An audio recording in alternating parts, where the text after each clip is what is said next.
ఈ వీడియోలో మనం అభ్యాసంలో ఉన్న కొన్ని ఉదాహరణ ప్రశ్నలు చేద్దాం. వీటి ద్వారా మనం కూడికలను కొంచెం మార్చి సమీప సంఖ్యలకు వచ్చేలా ఎలా చేయాలో నేర్చుకోవచ్చు. అంటే 10 యొక్క గుణిజాలు లేదా 100 యొక్క గుణిజాలు వచ్చేలా మార్చి కూడికలను చేస్తాం. మొదటి ఉదాహరణ చూద్దాం. 63 ప్లస్ 427ను పరిష్కరించండి. సాధన చూద్దాం. ఇది చూస్తే నేరుగా కలపాలంటే మనకి కొంచెం కష్టంగా అనిపిస్తుంది కదా. కానీ ఇక్కడ ఒక చిన్న ట్రిక్ ఉంది. ఒక సంఖ్య నుంచి కొంచెం తీసివేసి ఇంకో సంఖ్యకి కలిపితే రెండూ కూడా సమీప సంఖ్యలు అవుతాయి. దానికోసం మనం ఏం చేయవచ్చు? ఇక్కడ 63ని సమీప పదులకు సవరిస్తే ఏమవుతుంది? ఒకట్ల స్థానంలో 3 ఉంది కాబట్టి 60 అవుతుంది. దీన్ని ఎలా రాసుకోవచ్చు? 60 ప్లస్ 3 అని రాసుకోవచ్చు. మనం ఏమనుకున్నాము? ఒక సంఖ్య నుంచి కొంత తీసివేసి మరొక సంఖ్యకు కలపాలి అని. కాబట్టి ఇక్కడ మనం ఏం చేస్తున్నాము? 63లోంచి 3 తీసివేస్తున్నాం. అందువల్ల ఈ 3ని మనం తర్వాత సంఖ్యకి కలిపాము అనుకోండి. అంటే 427కి కలిపితే ఏమవుతుంది? 60 ప్లస్ 430 అవుతుంది. ఇప్పుడు ఆలోచించండి. ఇది చేయడం కొంచెం సులభమే కదా. ముందుగా ఇక్కడ ఏమి ఇచ్చారో ఒకసారి చూద్దాం. ఇది ఎలా ఉంది? మొదటి వరుసలో 60 ప్లస్ ఒక ఖాళీ బాక్స్ 427 అనే నెంబరు అలాగే ఉంది. మనం అనుకున్నట్టు 63ని ఎలా రాసుకోవచ్చు? 63లోంచి 3 తీసివేస్తే ఎంత వస్తుంది? 60. కాబట్టి దీన్ని ఎలా రాసుకోవచ్చు? 60 ప్లస్ 3గా రాసుకుంటాం. తర్వాత వరుసలో ఏముంది మనకి? 60 అలానే ఉంది.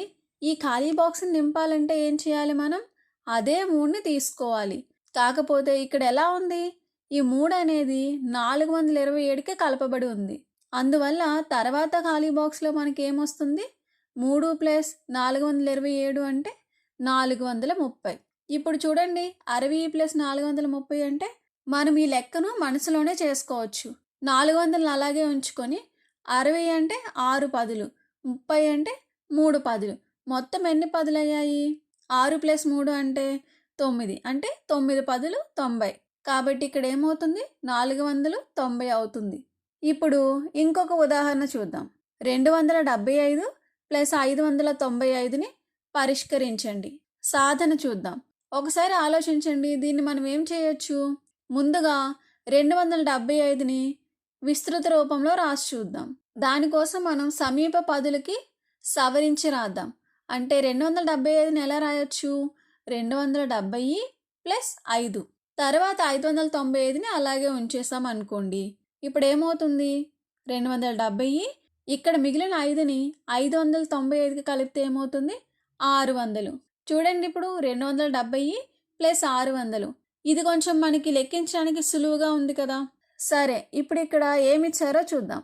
ఇక్కడ ఎలా ఉంది? మొదటి వరుసలో 270 ప్లస్ ఒక ఖాళీ బాక్స్ ఉంది. తర్వాత 595 అలాగే ఉంది. అంటే దీని అర్థం ఏంటి? 275ని 2 సంఖ్యలుగా విడగొట్టారు. అదేంటి? 270 ప్లస్ 5 ప్లస్ 595 అలాగే ఉంటుంది. తర్వాత వరుసలో మనకి ఎలా ఉంది? ఈ 5ని 595కి కలిపినట్టుగా ఉంది. అది మనం ఎలా తెలుసుకోవచ్చు? 270 ప్లస్ తర్వాత 5 ప్లస్ 595కి బ్రాకెట్స్ ఉన్నాయి. ఇప్పుడు మనం ఏం చేయాలి? 270ని అలాగే ఉంచి 5ని 595కి కలిపితే ఎంత అవుతుంది? 600. ఇది కూడా మనం మనసులోనే సులువుగా చేసుకోవచ్చు. అదెలా? 600 ప్లస్ 200 అంటే ఎంత? 6 ప్లస్ 2 8 కాబట్టి 800. ఇంకా ఎంత మిగిలింది మనకి? 70. అంటే 870. మొదట మనకి ఇచ్చిన ప్రశ్న ఎలా ఉంది? 275 ప్లస్ 595. ఇది చూడడానికి మనం చేయడానికి కొంచెం కష్టంగా అనిపిస్తుంది. అదే మనం సంఖ్యలను మార్చి రాసిన తర్వాత ఎలా అయ్యింది అది? 270 ప్లస్ 600. ఇది మనకి చాలా సులువుగా ఉంది చేయడానికి. కాబట్టి చివరిగా జవాబు ఎంత వచ్చింది? 870. ఇప్పుడు మరొక ఉదాహరణ చూద్దాం. కింది ఖాళీలను పూరించండి. అందులో మొదటగా ఏముంది? 51 ప్లస్ 83 ఈజ్ ఈక్వల్స్ టు ఖాళీ బాక్సు ప్లస్ 84. ఇప్పుడు మనం ఈ ఖాళీలో ఒక సంఖ్యతో నింపాలి. అదేంటి? ఇక్కడ చూడండి, మొదటి సంఖ్య ఏముంది? 51. తర్వాత సంఖ్య ఏముంది? 83. అదే ఈజ్ ఈక్వల్ టు తర్వాత మొదటి సంఖ్య ఖాళీగా ఉంది, అక్కడ ఏమీ ఇవ్వలేదు. తర్వాత సంఖ్య ఏమైంది? 84 అయింది. అంటే ఇప్పుడు 83కి 84కి తేడా ఎంత? 84 మైనస్ 83 ఎంత? 1. ఇక్కడ ఏం చేశారు? రెండో సంఖ్యకు 1 కలిపారు. ఇప్పుడు ఆలోచించండి. ఈక్వల్ టుకి ఎడం వైపు ఉన్న సంఖ్యలు, ఈక్వల్ టుకి కుడివైపు ఉన్న సంఖ్యలను కలిపితే ఒకే సమాధానం రావాలి కాబట్టి రెండో సంఖ్య అయిన 83కి 1 కలిపాం కాబట్టి మనం ఏం చేయవచ్చు? మొదటి సంఖ్య అయిన 51లో నుంచి 1 తీసివేయచ్చు. అంటే ఎంత వస్తుంది? 51 మైనస్ 1 అంటే 50. సరే, ఇప్పుడు దీన్ని ఎందుకు ఎలా రాసుండొచ్చు? ఈక్వల్ టుకి ఎడం వైపు ఉన్న నెంబర్లు చూస్తే 51, 83 ఇవి కొంచెం కష్టంగా ఉన్నాయి. అదే ఈక్వల్ టుకి కుడివైపు ఉన్న నెంబర్లను చూస్తే అవేమవుతుంది? కలపడానికి కొంచెం సులువుగా ఉన్నాయి. అంటే మొదటి సంఖ్య ఏముంది? 50. అలాగే తర్వాత సంఖ్య తీసుకుంటే దాన్ని మనం విస్తృత రూపంలో రాయాలంటే ఎలా రాసుకోవచ్చు? 80 ప్లస్ 4. అప్పుడేమవుతుంది? 50 ప్లస్ 80 అంటే ఎంత? 130. కాబట్టి సమాధానం ఏమవుతుంది?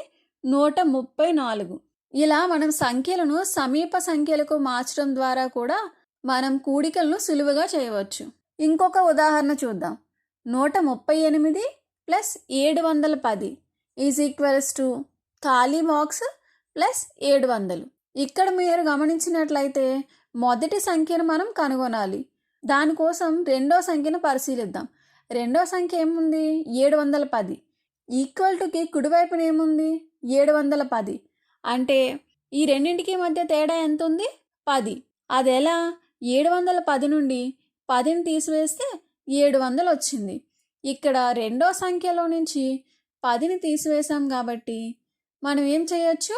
మొదటి సంఖ్యకు 10ని కలపవచ్చు. అంటే అప్పుడేమవుతుంది? 138 ప్లస్ 10 అంటే 148. అదే ఈ ఖాళీలో వచ్చే సంఖ్య.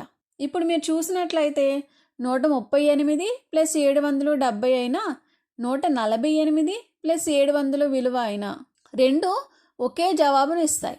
అదెంత? ఈ సంఖ్యలను కలిపి చూద్దాం. 148 ప్లస్ 700. ఇప్పుడు ఈ 148ని విస్తృత రూపంలో రాసుకుంటే ఏమవుతుంది? 100 ప్లస్ 40 ప్లస్ 8. ఇక్కడున్న 100ని 700 కలిపితే ఏమవుతుంది? 800. 800 ఇంకా ఏం మిగిలింది మనకి? 48. అంటే 848. ఈ విధంగా చూస్తే ఈక్వల్ టుకి ఎడం వైపు ఉన్న సంఖ్యలు కలపడానికి కష్టంగా కనిపిస్తున్నాయి. అదే ఈక్వల్ టుకి కుడివైపు ఉన్న సంఖ్యలను తీసుకుంటే, అంటే మనం సమీప విలువలకు మార్చి రాసిన సంఖ్యలను తీసుకుంటే ఇవి సులువుగా ఉన్నాయి. వీటిని మనం మనసులో కూడా లెక్కించి సమాధానం రాయవచ్చు. ఇక్కడ ముఖ్యమైన విషయం ఏంటంటే ఏదైనా ఒక సంఖ్యకి మనం ఎంత కలిపామో అదే మొత్తాన్ని ఇంకో సంఖ్య నుంచి తీసివేయాలి. అప్పుడే మొత్తం విలువ మారదు.